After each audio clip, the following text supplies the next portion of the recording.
Hello everyone, welcome to the first edition of Bitcoin Bulletin Charts.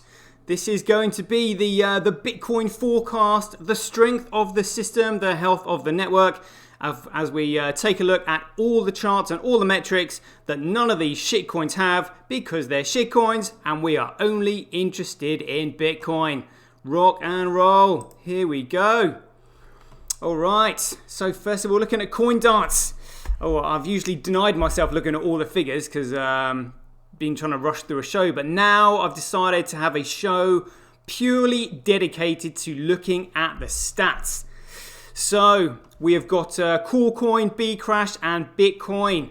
We've got Bitcoin with 0.3% of the hash rate, Bcrash 0.5, Coolcoin 99.2. That's because number go up. Network nodes on Bitcoin 2.3, 10.9 for Bcrash, 86.8 for Coolcoin. And transactions, we've got 27.2 for Bitcoin, 44.5 for Bcrash, and 28.4 for Coolcoin. Again, I've had people messaging me saying, oh, yo, what about these transactions on Bcrash? They have no value. The value of Bcrash is purely a speculative price because there is no value behind it. So there is no value in these transactions. And when I say value, I mean usefulness. Like when you say something is useless, as in you cannot use it for anything, it is worthless, therefore valueless. Just like Coolcoin, it is not used for anything. Like shitcoiners with shit for brains will say, oh, it's used as a store of value. And it's like, okay, well, let's get this straight then. So you're telling me you use it as a store of value. So in order for it to be a store of value, because obviously, you know, the block rewards, the Coinbase is created every 10 minutes with a new block. So there's like, you know, increased supply coming onto the network. So in order for your precious Coolcoin to keep its value, you need more people coming in to buy it. And then they need more people coming in to buy it, and then they need more people coming in to buy it, and then they need more people coming in to buy it, and then eventually you sell out to the new round of investors that are coming in. So they buy it as you sell it, and you're like, job done. Well, shitcoiners with shit for brains wouldn't understand that that's your classic definition of a Ponzi scheme. And I just look it up, because I know shitcoiners are going to be going, what's that? Just can't be bothered. Block size, so again, like, data flowing through the chain. Oh, Coolcoin's just beating Bitcoin there. But this is the most entertaining part of the day. Look at this. Hathor and Tau keeping those shitcoin enterprises at bay. Look at this. Look at this. Oh, F2 pools in there. I was going to say, again, I'm not sure about F2 pool, but I think that's the first time I've ever seen a column on Bitcoin that's not had any shitcoin miners on it. Via BTC, again, I think they're just hedging their bets because they're on, all Coolcoin, Bcrash as well, because they don't really have a clue what they're doing. Good to see F2 pool on there. Yeah, nice. This is play spot the biggest block on Bcrash just because I find it fun. I can see a 3.8 there, 3.7. They'll be lucky to get past that. And Michael Saylor, if ever you listen to my show one day, and you were talking about $100 million chunks, big blocks on a blockchain. Never coming, mate. Never coming. Not in a million years. So let's play spot the biggest block on Bitcoin. Oh, I can see a 5.1. Oh, relatively small blocks. Oh, no, 7.2 for Tau. 11.6. Good to see it in double figures. That's what we like. Actually, we're just going to have a look at more details here to see how long ago it was since the last shitcoin enterprise mined a block on Bitcoin. Look at that. So 7 days, Binance has been squeezed right back down to 2.2%, and they are not on there in the 24 hours. Brilliant. Squeezed off the chain because they desperately need Bitcoin in able to short it, to keep open the short positions and keep pressure on the price, to keep it artificially low. Just bear that in mind. Artificially low. So let's see who we got on there at the moment. Pool in. Good to see Matapool, Daniel Krawitz and co. Solo Mining, not sure who they are. F2 Pool, yeah, don't know if they're friendly or not. SV Pool, obviously, the clue's in the name. Via BTC, I think that's Hypo Yang of Coinex. Again, B Crasher, shitcoiner. Norpool, Mempool, and we've got Tau with 31.94 and Hathor with 52.7. Keeping a watchful eye on shitcoiners. Right, let's have a quick look at the blocks. So let's see. When was an obvious shitcoin? Like Huobi's not on there. Basically, we're looking for Binance. Really. Let's have a quick look. Wow. 19 hours, 20 hours. Oh my goodness me. Look at this. Oh, again, not sure about pooling, but I mean, they're a big miner, so they'll be wanting to protect their investment. They can't be mining shitcoins all their life because they won't exist. Oh, there we go, Binance. So, it says a day ago. So, let me think.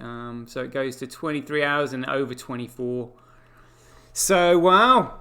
Yeah, exciting stuff. Good to see these shitcoin enterprises being squeezed off the chain. Gives me great pleasure. So, we've got hash rate by network.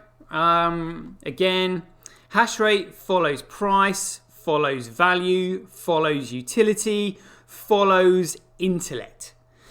So if you are intelligent, you're going to find a way of using something. You are going to make it useful. So you have intelligence making something useful. When it's useful, it can then create value.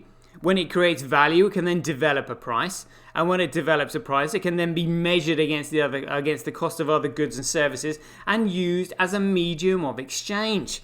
That's what it's all about. So we'll just keep an eye on those.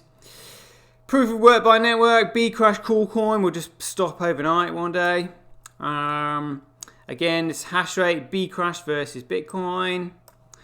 Proof of work, Bcrash versus Bitcoin. And look at this. So it is 49,000 times cheaper. In fact, they've just rounded out 50,000 times cheaper to transact on Bitcoin than Coolcoin, which is 10 times cheaper than transacting on Bcrash. And it is 9.2% more profitable to mine on Coolcoin. So again, why would any of these shitcoiners want any Bitcoin? Exactly, just stay away. And it's currently 2.6% more profitable to mine on Coolcoin than Bcrash. That'll be because Hathor mining on their network for no other reason other than sheer spite. Daily average Bitcoin block size by network. Coolcoin just winning. Daily Bitcoin transactions by network. Bcrash. Again, it'll just be because of the Japanese market. Using it for transactions and stuff. But transaction doesn't mean there's any value in it. Anybody can transfer a Ponzi scheme. There is literally no value there at all. So average, I've just done that one. Transactions by network. Average transactions per block by network. Bcrash. So even though they've got they had a 5 megabyte block. Bitcoin had an 11 megabyte block, so it just shows the volume of data flowing through the chain. Daily average Bitcoin fees by network, Bitcoin smashing it. Fees Satoshis, a Bitcoin smashing it, as you'd expect, because Bitcoin is a peer-to-peer electronic cash system and not a piece of digital dog shit. Oh dear. And block reward ratio, again, price, value, utility, intelligence. We'll just follow. Blockchain growth by network, just mocking Bcrash there. I mean, absolutely hilarious when you think about the head start that they had, and all the resources they initially had as well. Absolute joke. But here we are. This is where the politics lies. So Tau, only 0.09% of global hash rate. 24 hours, Tau again, same again. Coolcoin. Okay, so it looks like Binance has given up on Bitcoin and they are mining shitcoins. The Tau tell, there is no sign of Tau on Coolcoin at all. Bcrash, look at this. So it looks like Binance might have actually given up on Bcrash as well. I do find this highly amusing. I have to admit. Just looking at my tablet there. 2 seconds. There we go. Yeah, so Hathor with 38.1% and Bitcoin.com. Is it? Oh, there's no. Oh yeah, Binance on there. Just a little bit. Just a little bit. Let's just carry on back down there. Coin darts, come on. Let's have ya. Here we go. So Corecoin, Bcrash, and Bitcoin. Yeah, good to see a cleanup. You know, there's no BTC.com on there either. This is really good. Look, BTC.com focusing on Bcrash and Corecoin. Antpool and BTC.com are all part of Bitmain. So again, one massive giant shitcoin enterprise. Look, yeah, Antpool, BTC.com on there. Wow. This means that literally only the Puritans, the true Bitcoiners, are going to be holding Bitcoin. Fascinating stuff. All right, let's see this Bitcoin blocks live. Again, what I find fascinating about watching or looking at graphs like this is that no other shitcoin on the entire market has websites like this dedicated to it, because they don't do anything, because they're pieces of shit. They spin a story, an absolute load of bullshit. You know, shitcoiners are shit for brains. Go, ooh, that sounds good. You know, a trillion transactions a second. It's a joke. They would never be able to prove it. You can't see it, because only Bitcoin is capable of microtransactions. It's the only network. And not only is it capable of microtransactions, it's the only one that's cash. And cash being the most liquid form of money, and money having to be commodity money, as in like giving us a monetary sovereignty, and not a token, not a security like these tokens on Ethereum and all these other shitcoins are that have centralized points of control and authority and influence. So for anybody new here watching this, these vertical rectangular blocks flowing across the top of the screen, these are the transactions being broadcast to the network. Once they're recognized by more than 50% of the nodes on the network, they're then thrown into the meme pool. But every transaction, every genuine transaction, has a transaction ID, the input, the output, the type, and the op return, and you can see who's been generating them. This is the meme pool. So once the transactions are recognized by the nodes, they're then stored in the meme pool, which is when they are competed for by miners and payment processors in order to process the payment, build a block or create the block, and then put the block on the blockchain, which is when they are then rewarded with the Coinbase data, which is the block reward known as freshly minted Bitcoin. That's how it works. And this is the blockchain right here. So we've got a 17.5 megabyte block on there, which is pretty great. You got any bigger ones for us? See if we can see how far we can go. Oh, a 30 megabyte block. Again, we'll look at that one as we're here. Here we go. So if we highlight that, you can see in the rectangular box below, we've got the hash number of that block, the height, who it was mined by, the size, which is 30.12 megabytes, the time, the date, the transaction count, 6,968 transactions, and the total fees totaling $7.11. And as we know, I have to bring up Twitter. Yeah, we'll bring up Twitter. Send this image to myself again, as it's the first time we're doing this. Actually, you know, I should really be bringing up Twitch. In fact, we will bring up Twitch. I have to look at those figures. Here we go. Just going to send my favorite chart to myself, which I have under Show Images. Here we go. 2 seconds. Got it. That's what we like. Here we are. So for any newbies watching the show for the first time, this shows you the block reward. So initially it was 50 coins. Then it went down to 25 coins. Then it got cut in half and it went to 12.5, then 6.25. And the next one will be 3.12 effectively. And so whereas shitcoiners think scarcity make number go up, what when there's none left? You know, what about when there's no more being mined? Like, what then? Well, you need the volume of transactions to be on the network in order to support the miners, and then you have a network which is self-sufficient and not reliant on the block reward. And like, how many miners do you think are going to be mining Bitcoin when they get like 1 Bitcoin per block? And like, I mean, it's just so ridiculous. I have trouble explaining the dumbness of their thinking because I can't actually like relate to it all that much. But as you can see here, it says a crossover anticipated around Q1 2021, and we're now 10th of March, so around here sometime. Again, which is why we're doing this Bitcoin Bulletin Charts, so we can just like analyze the charts and look at them. Great stuff. So if we look at charts here, we'll see who's been doing what. Check this out. So again, D Drive did 8.9 million transactions in the last 30 days. They've plateaued off now, but these 8.9 million transactions were not recorded on any shitcoin graphs like on CoinDance or Bitcoin Blocks Live or any other charts that I could find. We've got Peer Game that have done 253,000 transactions in 30 days. Twitch, 132,000. B Drive, again, looks like another stealth drive, 122,000. TDXP app, 108,000.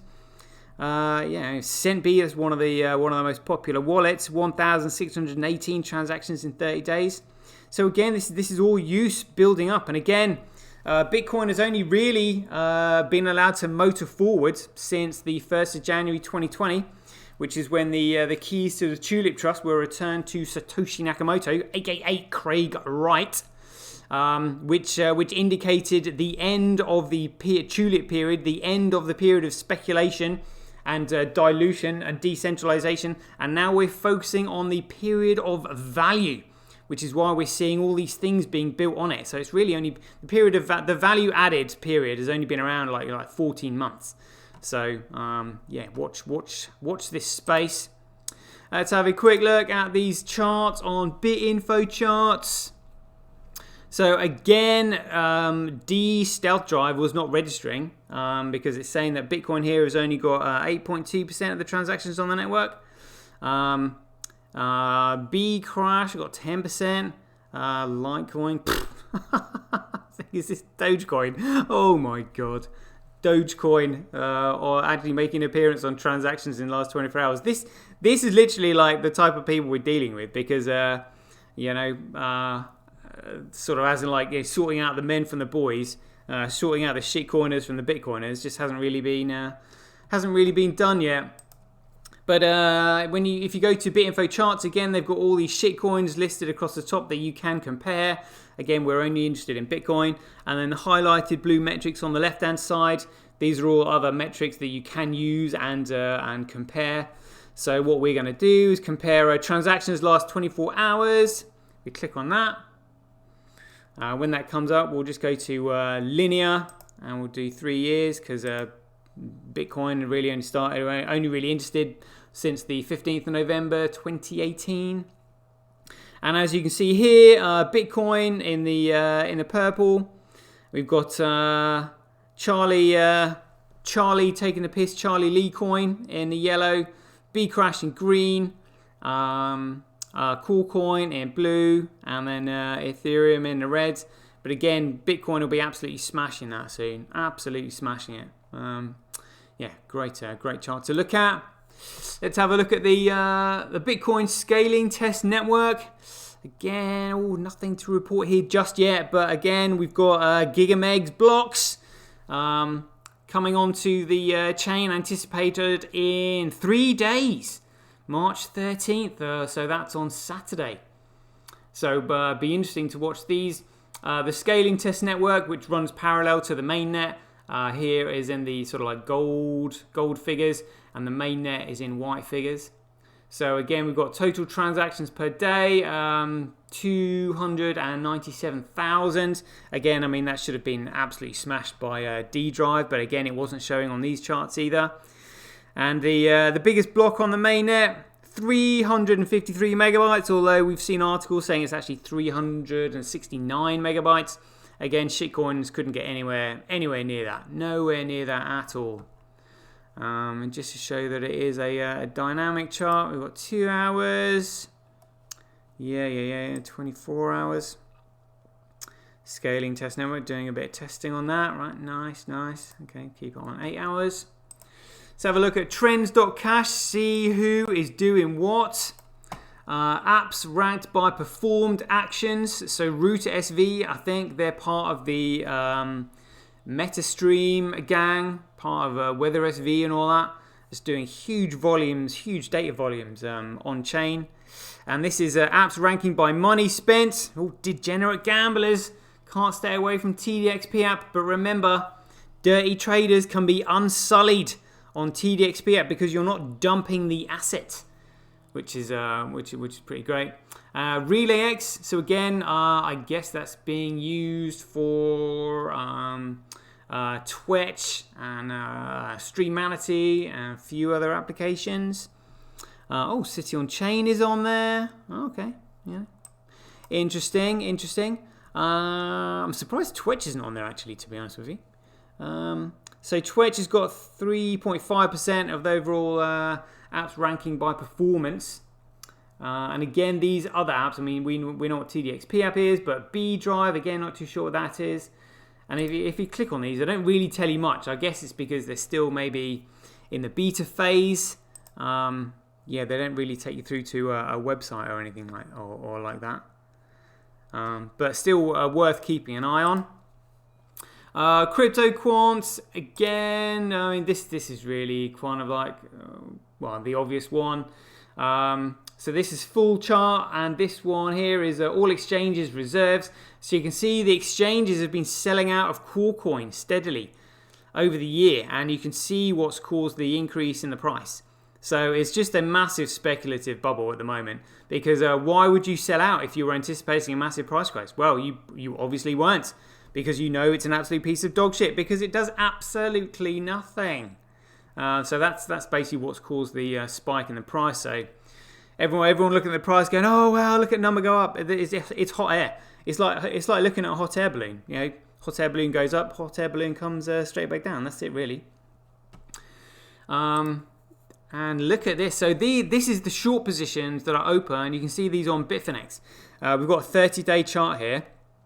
The red line at the top is the weight of the shorts, and the green line at the bottom is the longs. And you can see in the metrics that they give us, which is just near the cursor here, longs, it says short ratio 84%.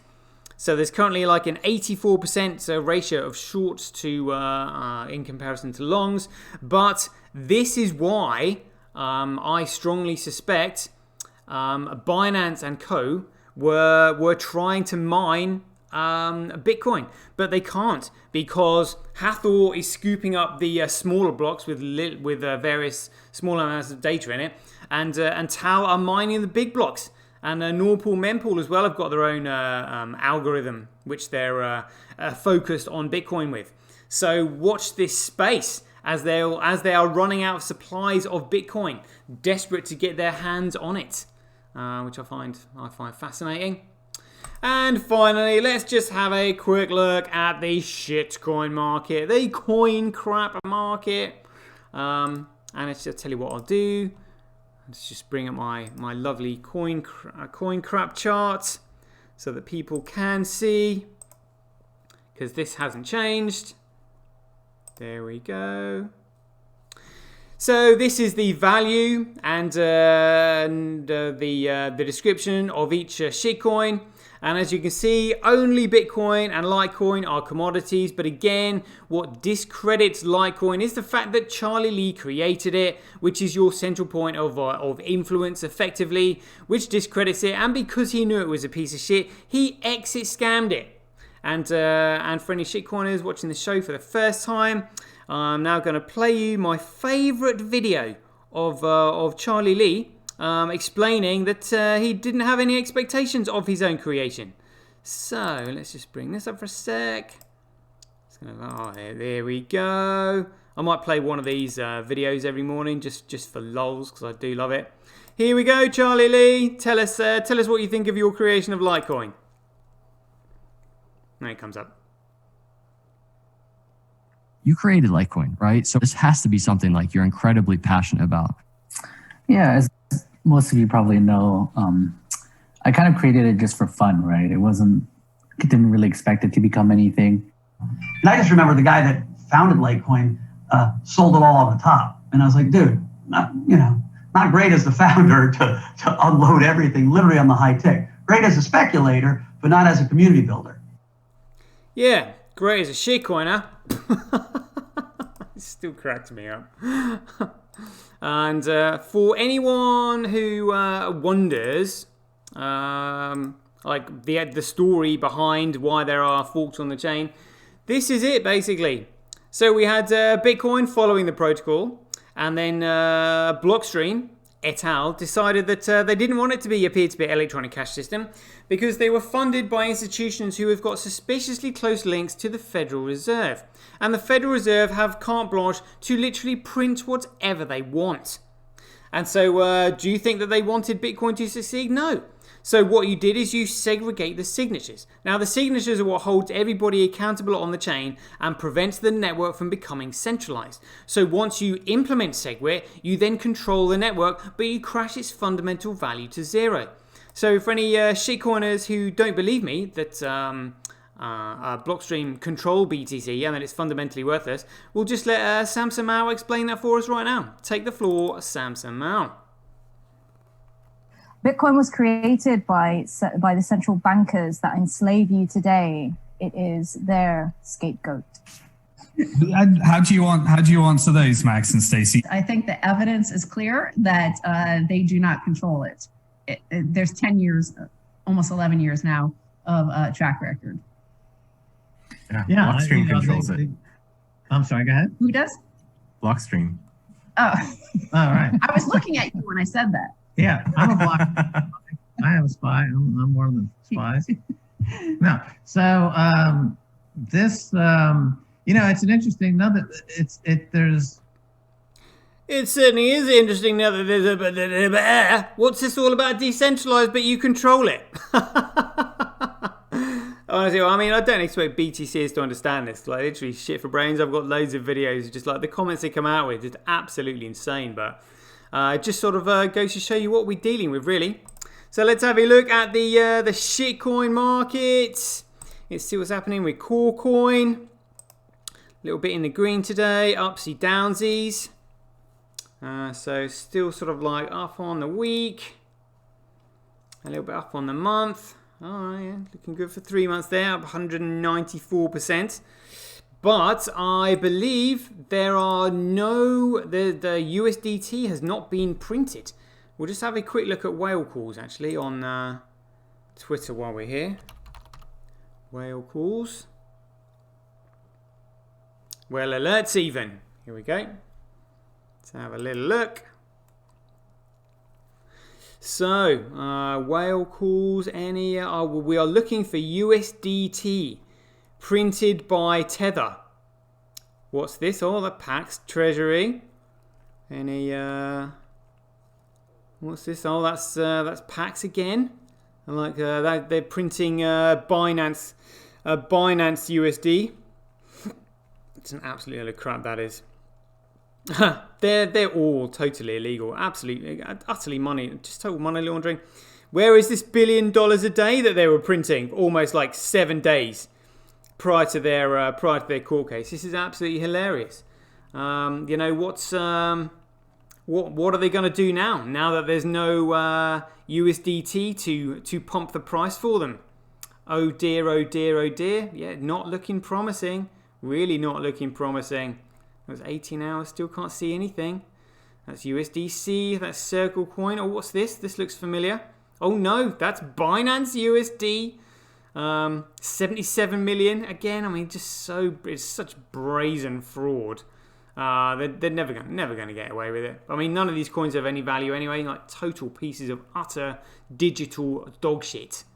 We'll just have a quick look at the figures on Twitch here. Just going to go to Acorn Stacks because they show us how many new users and signups Twitch had over 24 hours. To have a look. Oh, new users 72. It's alright. It's nowhere near 1,000, but better than a poke in the eye with a shitty stick. There we go. Let's have a look at the rest of these coins. Again, this market is just absolutely hilarious. Like none of these coins have any of the graphs that we've just looked at because they do precisely, absolutely nothing. Because they're all pieces of shit, literally pieces of shit. And what a joke! A Dogecoin in the top 14.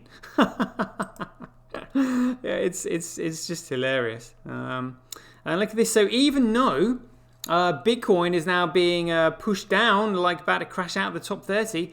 I mean, the price is still holding steady. So that suggests to me. So again, I mean that looks like a classic last ditch effort dump by these shitcoiners to suppress the price. But the price is pretty steady. Look, 3 months, steady over 6 months. Oh, slightly down in the year, but still holding strong considering there's all this pressure on it, and up since its inception. So again, I mean, it just makes me think maybe there's a very powerful third party just that can print as much dollar as they want, flood it into the market, push all these shitcoin prices up. Just because they know that it's a race against the block reward. Halving, as we saw earlier. So that's all it is. They're just simply trying to prevent people from using it, trying to discredit it, but utility will speak for itself, and we'll see on March 13th when we do the expanding the chain, going for a new world record block on the mainnet. It's gonna be fantastic. Right, I quite enjoyed that show actually. It's gone on for 30 minutes. But yeah, there we go. Leave that there, folks. I hope you enjoyed the show. We'll do this every day, just keeping a close eye on the figures and monitoring the market. So catch you guys then. See you later. Get paid for posting your pics on Relica. Download the app now at www.getrelica.com. Get your tweet etched on Twitch, forever on the Bitcoin blockchain. Do it today at www.jointwitch.com. BuyBSV.live, the best place to buy Bitcoin SV online.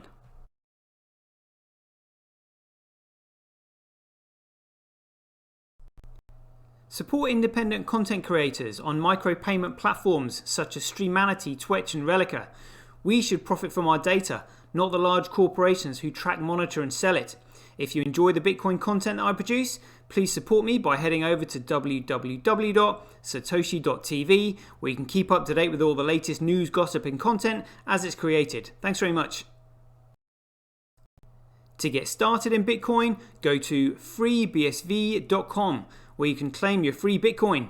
Then head over to Twitter and follow @IamSatoshi, where you can take part in his very generous and world famous free giveaways. The future of advertising meets the power of Bitcoin at Tonic Pow. Get paid for posting advertising campaigns to your social media profiles. Go to www.tonicpowads.com.